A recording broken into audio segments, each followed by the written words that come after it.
VF Corp, ticker symbol VFC. This is an update based on our last video. So we're just going to be seeing how the shares are doing today versus where they were last quarter.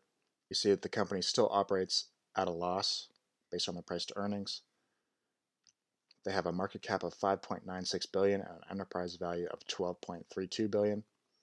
So there is potential to be undervalued, although we're going to have to look back and see why that is. So VF Corp is brands like Vans, Dickies, North Face, Supreme, Timberland, and others. It operates all across the Americas, Europe, and Asia. We see that they have a cash debt ratio of 0.14. So for every dollar of debt, they have 14 cents to pay down their debts. When it comes to their margins, their gross margin is still fairly strong, although that's sort of the only highlight that I see in their margins. When it comes to their operating margin, 6.76. They net -7, so they're actually losing money every year. And on a free cash flow, they have 9.75. So sort of weak margins, both versus the industry and versus their historical performance. Their current gross margin is 52, with a median of 52 and a maximum of 55, so just about their median in the last 10 years. Their current operating margin is actually the lowest they've had in the last 10 years. Current net margin is the lowest they've had in the last 10 years. And free cash flow is below their median for the last 10 years. So not great signals here for the margins. But for management strength, I use ROE, ROA, ROIC, and ROC.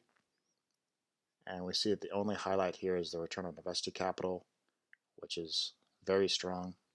But for ROA, ROE, both negative, and for ROC, single digits, so not a great number there. Trailing 12 months, they have revenue of $10.8 billion, but they don't net any money from that. They're actually losing money from that. And looking at their financials on a trailing 12-month basis, we see that in our last video, they had net income of negative 215 million, and it actually accelerated to negative 765 million. And it looks like their revenues decreased as well. When it comes to their cash to debt, now they have almost double their cash. So maybe paying down some of those debts and increasing their cash pile. We do see that their cash flow has jumped up significantly, but their net income is actually accelerating in the negatives. So not a great sign. We do see some share sales, even in the most recent quarter, decreasing shareholder value, but also maybe raising some of that cash. Here's our breakdown of the operating revenue by business segment. 50% outdoor, 42% active, 9% in other work apparel, 52% in the US, and 48% in foreign. But to see what it's currently worth and where it could be headed from here, let's run a DCF. If you like these type of videos, please leave a like, subscribe. So in the DCF, we have low business predictability, and for earnings per share, we do have data here, as well as for free cash flow, but there's no 10, 5, or 3-year data for averages on the free cash flow, and we do have a deceleration here for earnings per share on the 3-year average. So for earnings per share, it looks like there's about 10% priced in for the next 10 years to equal a fair value of what we have today. So anything higher than that will result in upside, anything lower will result in downside. When it comes to free cash flow, the business is actually priced in at growing -6% for the next 10 years.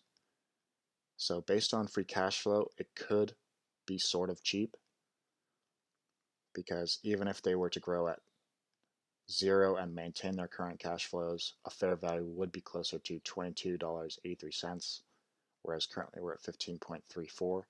But it does look like it's going to take some time for the business to be turned around. I know they have new management, and he has turned around other businesses before, but it just does take time. And the market right now is not necessarily in favor of a brand like clothing, where the margins are not quite as high as other companies. But based on the free cash flow, this is a decent sign. But that being said, it doesn't really look too much better off than it was last quarter. So we could be waiting until next quarter or even a couple quarters out to see where it could be headed from here. Leave a like, subscribe, and I'll see you next time.